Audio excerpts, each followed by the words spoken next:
जय जगन्नाथ कहतु केमिति अछंती पुणी थरे इच्छाशक्ति चैनल को आपण समस्त को स्वागत और रामनवमी पर्वर हार्दिक शुभकामना। आज आम भिडियो रे जानिबा कि 2024 रे चैत्र नवरात्रि 9 दिन पालन करा जाउथिबा श्री राम नवमी केबे आ पूजार समय पूजा विधि सहित आम जानिबा रामनवमी दिन आमको कौन करबा उचित आ कौन न करबा उचित एवं श्री रामकर जन्म कथा विषय रे आ ता सहित केतटी उपाय जहाकू रामनवमी दिन संध्यारे करिबा द्वारा घर को लक्ष्मीकर आगमन होइथाय। रामनवमी व्रत आ पूजार बहुत बेसी फलदायी होइथाय। मान्यता अछि एही दिन जो व्यक्ति विधि विधान सहित श्री रामकर पूजा जप तप व्रत करिथाए ताकू जीवन रे कौनसी प्रकार दुख कष्ट तार पाख माडी नथाय, सबु सुख प्राप्ति होइथाय। पंचांग अनुसार रामनवमी तिथि चैत्र मासर शुक्ल पक्षर नवमी तिथि को पालन करा जाए। चैत्र मासरे हिंदू नववर्षर आरंभ होइथाय।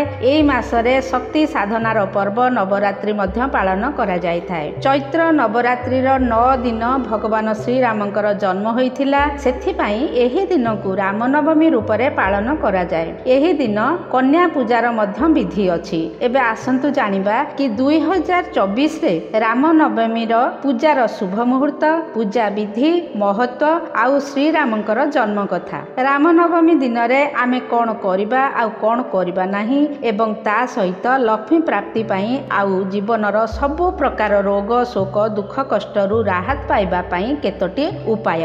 रामनवमी 2024 17 एप्रिल बुधवार को पालन करा जिवो। मध्याह्न बा दीपहर पूजा मुहूर्त रहिबो 17 एप्रिल सकाळ 11:03 ठारू दीपहर 1:38 पर्यंत। नवमी तिथि आरंभ हबो 16 एप्रिल दीपहर 1:23 रु। नवमी तिथि समाप्त हेबो 17 एप्रिल दीपहर 3:14 रे। एथरा आसंतु जानिबा रामनवमी रो पूजा विधि। शास्त्र अनुसार रामनवमी दिन रे ब्रह्म मुहूर्त रु उठी गाधुआ पाधुआ सारी सफा सुतुरा परिष्कार वस्त्र धारण करी पूजा स्थान रे भगवान श्री राम आ माता सीतांकर प्रतिमा किबा फोटो आदि स्थापित करी फोटो किबा प्रतिमा जहा रखिथिबे ताकू चंदन तिलक करी फूल रे भल भाबरे सजाइबे। सबु पूजा सामग्री भोग दीप धूप अर्पित करिवे। तापरे मंत्र जप राम रक्षा स्रोत आउ रामनवमी व्रत कथा पढ़ी तापरे आरती करिवे। धार्मिक मान्यता अनुसार श्री रामंक पूजारे तुलसी पत्र आउ पद्म फूल चढ़ाइबा विशेष रूप से लाभकारी होइथाय। धार्मिक मान्यता अनुसार सनातन धर्मर रक्षा पाई भगवान विष्णु भगवान रामंक अवतार नैथिले, तेणु एही दिन भगवान श्री रामंक पूजा करिबा द्वारा जश आउ वैभवर प्राप्ति होइथाय आउ जीवन रे सदा सर्वदा सुख समृद्धि रहिथाय। एही दिन राम रक्षा स्रोत पाठ आउ पवित्र नदीर स्नान करिबार मध्य विशेष महत्व अछि। कुहा जाए कि भगवान श्री राम देवी दुर्गांकर पूजा करिथिले, जहा द्वारा श्री राम लंका को विजय प्राप्ति करिथिले। एबे श्री रामकर जन्म कथा। पौराणिक कथा अनुसार महापराक्रमी राजा दशरथंकर 3 गोटी रानी थिले, हेले को राणींक ठारू से पुत्र संतानटिए प्राप्ति करि पारि नथिले, तेणु से सदा सर्वदा दुखी रहुथिले। तापरे से मुनि ऋषि मानकर परामर्श रे पुत्र प्राप्ति पाई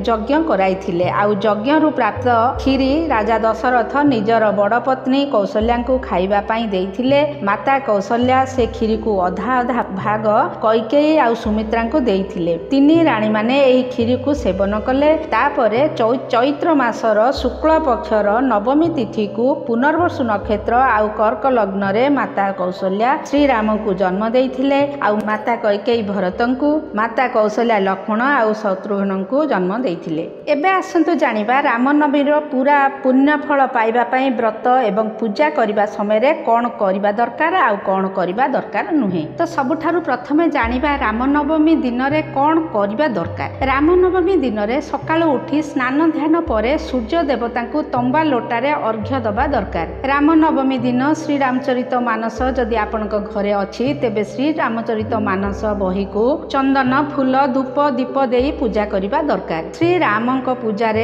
हलदिया वस्त्र हलदिया फूल हलदिया चंदन अर्पित करेंगे। श्रीराम प्रसाद रे तुलसी पत्र अवश्य चढ़ाइबे। रामनवमी दिन में आपणकर सामर्थ्य अनुसार जरूरतमंद लोकंकु अवश्य किछि ना किछि दान करेंगे। श्रीराम नवमी दिन दान धर्मर बहुत बड़ महत्व अच्छी। रामनवमी दिन में विशेष भाव में राम रक्षा स्तोत्र पाठ निहाती करने आवश्यक। एबे आसंतु जानिबा सांग माने रामनवमी दिन में आमको कौन करबा उचित नुहे। श्रीराम पूजा रे बासी फूल किंबा मौली जाइथिबा फूल कि पूर्व दिन कढ़ आनी तोली रखिथिबा फूल चढ़ांतु नाही। जदि पूजा समय रे दीप लिभिगला तो ताकू पुनर्बार न जलाई नुआ दीप जलांतु। रामनवमी दिन में तामसिक जिनिस माने पियाज रसुण किंबा माछ मांस इत्यादि भूल रे मध्य सेवन करंतु नाही। रामनवमी व्रत पूजा रखिबा साधक कहा विषय रे कौनसी खराब आलोचना करंतु नाही किंबा खराब भावना रखंतु नाही। ब्रह्मचर्यर पालन करी रामनवमी व्रत को पूरा करंतु।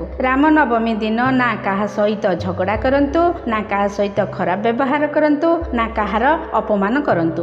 एबे आसंतु जानिबा रामनवमी दिन को उपाय करिबा द्वारा आम जीवन रे आम दाम्पत्य जीवन रे खुशी आसी थाए, आर्थिक संकट दूर होई थाए, सबु रोग कष्टरू मुक्ति मिली थाए। रामनवमी दिन राम दरबार फोटो आगरे घियर दीपटिए निश्चय जलांतु। एहा करिबा द्वारा परिवार रो सुख शांति बनी रहिबो। रामनवमी दिन हेई पारिबो तो श्रीराम जय राम 108 थर जप करने को भूलंतु नहीं। जीवन में जदि किसी बड़ समस्यार सम्मुखीन होउछंती तो रामनवमी दिन में 3 थर श्री रामचंद्र कृपालु भजमन पाठ भगवान श्रीराम मंदिर रे किंबा घरे श्रीराम फोटो आगरे करंतु। एहा करिबा द्वारा बड़रू बड़ समस्या दूर हो जाए। रामनवमी दिन जो स्त्री खीरी तैयारी करी आउ से खीरी को जह्नर आलोकरे गोटे घंटा रखी तापरे पति पत्नी 2 जण सांग होई से खीरी को सेवन करिवे तो ता द्वारा 2 जनक भितरे आसुथिबा दूरता दूर हेबो, प्रेम बढ़ी जीवो तथा तांकर वैवाहिक आउ सांसारिक जीवन सुखमय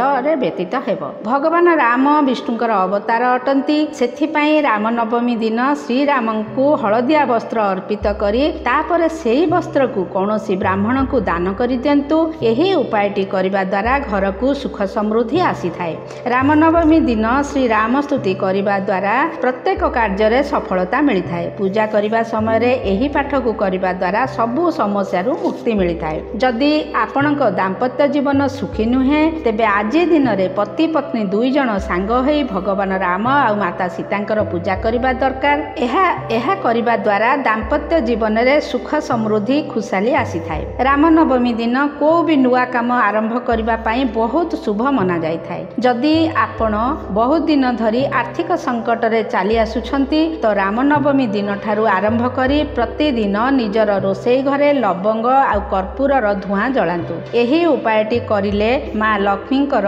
अपार कृपा लाभ हेबो। आपण ए उपायटी को निश्चय आरंभ करंतु आउ देखंतु आपणक जीवन रे किभली चमत्कार बदलाव आछि आउ निश्चय आपणकर आर्थिक संकट किछि दिन मध्यरे किभली परिवर्तन आसुछि। जदि आपण रोगरू मुक्ति हेबाकु चाहुचंती तो रामनवमी रो संध्या रे श्री हनुमान मंदिर को जाई हनुमान आगरे हनुमान चालीसा पाठ करंतु। एपरि करिले सब प्रकार रोगरू मुक्ति पाई परिबे। तो सांग माने आज पई ए भिडियोटी को एठी शेष करिबा।